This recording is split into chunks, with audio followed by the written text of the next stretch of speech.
그리스도 안에서 사랑하는 성도 여러분, 이동훈 목사의 성경의 세계 시간입니다. 우리는 오늘부로 일단 성에 대해서 남자와 여자, 암수라는 성적 기본적인 본성, 본능에 대해서, 욕구에 대해서 정리를 하고, 또 그 성의 욕구들은 결국 결혼이라는 것으로 직결되어지는 것을 알 수가 있고, 결혼을 통해서 웬만한 가정을 이루고 하나님의 뜻을 이제 개성 발전시켜가는, 땅에 생육하고 번성하고 충만하고 하나님이 명령하신 그 최초의 말씀을 이루어져가는 것을 볼 수가 있습니다.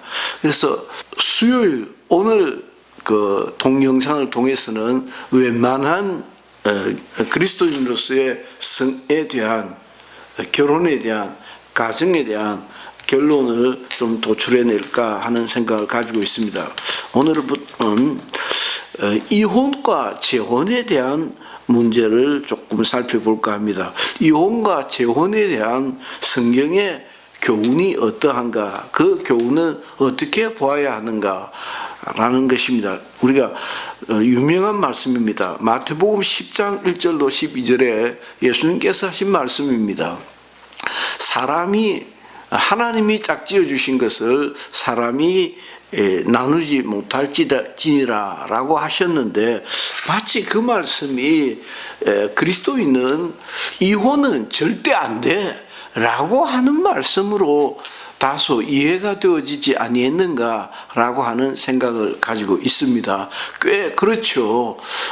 로마 가톨릭 교회가 보다 더 자연법적인 접근에 가깝다라고 하는 말씀을 드렸는데, 그렇습니다. 보다 더 자연법적으로 보면 하나님이 짝지어 주신 것을 사람이 나누지 못한다 하므로 결혼이 성스러운 것만큼 이혼에 대하여 굉장히 배타적인 것을 볼 수가 있습니다. 그래서 또 마태복음 5장 31절에 보면 모세는 이혼 정서를 주어서 보내게 하라고 이혼에 대해서 조건부 이혼이 가능한 것처럼 말씀을 합니다. 그래서 의아싸하고 신학자들은 기독교회도 자연법적으로만 이해할 것이 아니고, 예수님께서도 부정한 일을 저질렀을 때는 마치 우리 법에서, 일반 법에서 유책 사유가 있으면 이혼 소송이 되지 않지 않습니까? 불리하지 않아요. 그래서 내가 바람을 피워놓고 이혼해 달라 그러면 별로 성소할 가능성이 없는 것처럼, 마치 그것은 성경에 기초를 하고 있는 것입니다. 그래서 이혼할 수밖에 없는 성결의 도리와 의무를 저버렸을 때 유책 사유를 가지고 있기 때문에, 유책 사유가 없는 상대방에서 이혼을 소송할 수 있고, 소송했을 때 이혼 정서를 줘서 내어 보내게 할 수 있다는 것으로 이해를 합니다. 이혼이 가능해졌지 않느냐는 것이죠. 그래서 기독교인들이 우리가 마가복음 10장의 경우나 마태복음 5장의 경우를 통해서 기독교는 이혼에 대해서는 절대 안 돼, 그것도 아닌 것이 아닌가. 제가 미국을 처음 간 것이 한 25년 전쯤에 처음 갔을 것 같은데, 처음 갔을 때 궁금한 것이 많죠. 궁금한 것이 많고, 미국과 우리나라의 문화가 꽤나 달랐으니까 40대 중반인 저로서는 궁금한 것이 많아서 여러 가지를 이제 교회 갔을 때 물어보니까, 어떤 친구가 목사님, 교회 와서 자꾸 묻지 말라고, 교회 안에서 물으면 굉장히 싫어한다고. 그래서 눈치가 있으니까 얼른 알아는 들었지만은, 저분은 누구랑 짝이냐, 또 그렇게 사생활에 대해서 알고 싶죠. 뭐 궁금하니까 저한테 친절하게 해준다든지 혹은 좀 더 낯설게 할 때 저 사람 뭐 하는 사람이냐라고 물으니까 그렇게 얘기를 하더라고요. 마찬가지로 이혼과 결혼에 대해서 신분에 대해서 아주 배타적이더라고. 그 배타적인 것은 성경이 배타적인 것도 아니고 그리스도인이 배타적이게 하는 것도 아니고 그냥 시대 문화의 한 모습이 아니었던가 싶습니다. 비슷한 시각으로 그리스도인이 이혼에 대하여 어떤 입장을 취해야 되는가라고 할 때 그것이 성경에 딱 문자적으로 이혼하지 말라라고 하는 말씀이 있어서 그 말씀에 순종하는 것이 절대 경건이고 결혼을 정말 잘 지켜야 하는 것이 절대적인 요구사항인 것처럼 이해하는 것은 꽤 좀 무리가 있지 않는가라고 하는 생각이 듭니다. 오히려 남자와 여자라고 하는 성에 대한 성경적 이해가 창조 질서에 속한 굉장히 긍정적인 것을 그것을 보호하는 하나의 보호장치와 같은 것으로 보면 어떨까라고 하는 생각이 들고요. 두 번째는 산하제한과 피임에 관한 교회의 입장입니다. 교회도 그리스도인도 산하제한을 할 수가 있는가? 그리스도인도 피임을 해도 괜찮은가 어떤가? 라는 것을 잠깐 좀 생각해 볼까 싶습니다. 가톨릭 교회는 자연법 사상에 조금 더 치중해 있다, 충실하다라고 말씀을 드렸습니다. 따라서 가톨릭 교회는 인위적으로 산하 제한을 한다든지 인위적으로 피임을 하는 것에 대해서 대단히 부정적입니다. 대단히 부정적이고 피임 자체를 피임은 남자와 여자가 결합을 했을 때 성적인 결합을 얘기하는 것입니다. 성적 결합을 했을 때 그 결합으로 인하여 생산되어지는 그 생산 과정을 인위적으로 방해하는 것을 하나님에 대한 불신실함으로 이해를 한다는 것입니다. 따라서 피임에 대해서 부정적이고 산하제한에 대해서도 굉장히 부정적이고 낙태를 아예 안 하는 것으로 그렇게 이해를 합니다. 자, 그러나 이것은 이제 환경론자들이 보다 더 자연법에 가깝습니다. 그 환경론자들이 우리가 4대강 사건을 반추해 보면 좋은데 그 어줍잖은 환경론자들이 이명박 대통령의 4대강에 대해서 굉장히 반대를 했습니다. 마찬가지로 문재인 대통령도 그 사람 굉장히 어줍잖은 환경론자가 되어가지고 그 이전 이명박 대통령의 4대강에 대해서도 굉장히 부정적이고 심지어는 댐을 폭파시켜야 된다 해서 몇 군데 댐을 폭파시키고 물 흐름을 좀 더 자연법적으로 자연스럽게 내버려둬야 된다라고 하기도 했습니다. 자, 좋은 예로요. 금년은 남부지방인 경우는 굉장한 가뭄이었습니다. 제가 기억하기로는 이렇게 가뭄이었던 때가 있었던가. 뭐 눈도 온 적이 없고 비도 제대로 온 날이 없었어요. 지금 벌써 5월 중순이지 않습니까? 금년 1월 1일부터 5월 중순까지 제대로 비가 온 적이 한 두세 번이나 되려나요? 거의 비가 안 왔습니다. 거의 비가 안 왔는데 이전 같으면 김대중 대통령 시대에 그 무렵 때 같으면은 아마 물을 끌어당기는 이것을 시골에 보내자고 난리가 났을 것 같은데 몇 번 그랬지 않습니까? 그랬을 건데 그러나 조용하게 지나가더라고요. 그러니까 댐에 물이 저장이 되어져 있으니까 농업용수가 그렇게 마르지 않는 것이지요. 마찬가지로 여름에 홍수 피해가 적은 것도 마찬가지입니다. 댐을 통해서 수량을 조절할 수 있으니까 그 물에 대한 피해가 그만큼 줄었다 할 수 있습니다. 그래서 발전소나 댐 혹은 약물 사용 등과 같으로 약물로 인해서 약물 사용 등을 반자연법적으로 보는 것이 그렇게 타당한가? 그래서 이와 같은 자연법적인 발상에 근거를 한 환경론자들을 또 다른 그 과학적인 측면에서 그 환경론자들의 주장이 황당무계하게 짝이 없다라고 하는 학설도 많이 나와 있습니다.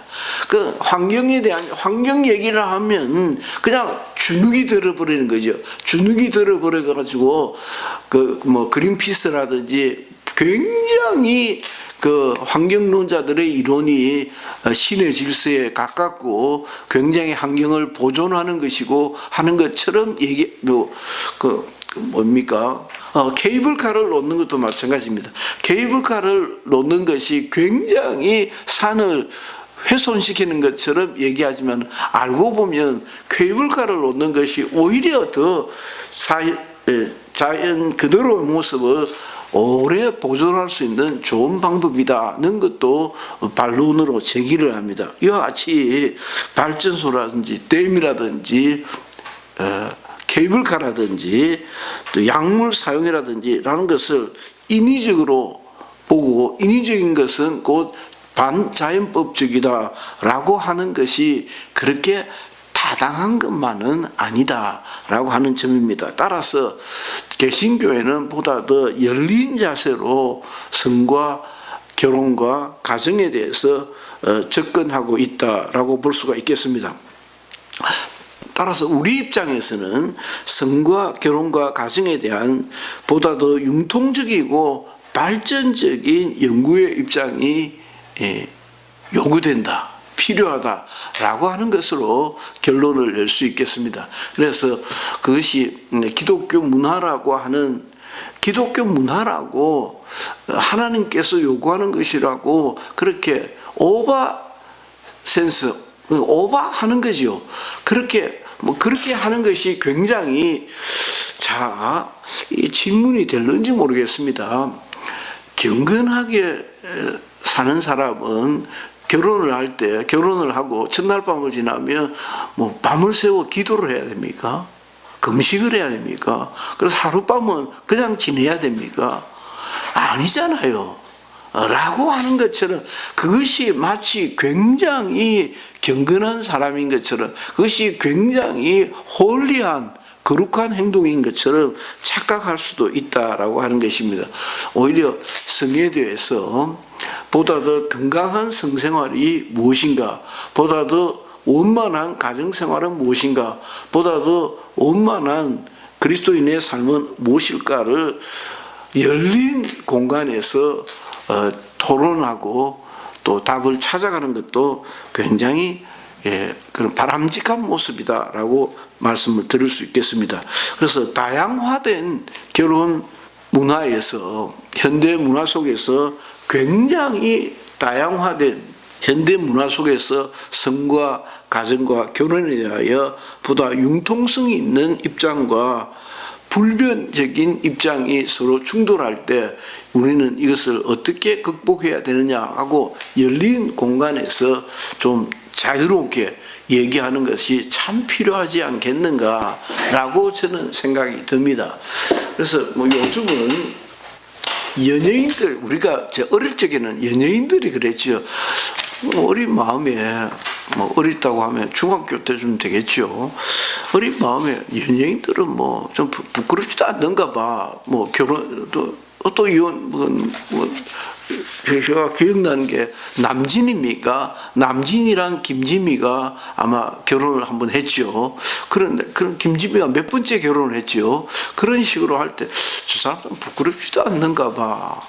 만났다 헤어지고 그러더라고. 그런 것들이 이제 교회 안에서도 굉장히 자연스럽다 하면 좀 이상하지요. 자연스럽게 받아들여지고 수용되어지고 모른 채 하고 지나가고 제가 이런 경우도 있었습니다. 굉장히 경건한 분이었습니다. 제가 전도하고 양육했던 분인데 근데 그분이 나이가 굉장히 많은 한 20살 이상 차이가 되는 분이랑 살다가 제대로 결혼을 안 하고 살다가 그분이 세상을 떠났어요. 세상을 떠나고 혼자 되었는데 그 혼자 된 분을 신앙생활을 본인은 잘하지는 못했는데 굉장히 잘하는 가정에 있었던 한 남자 집사님이 그 분을 가깝게 하게 되고 서로 이해관계가 일치가 되었어요.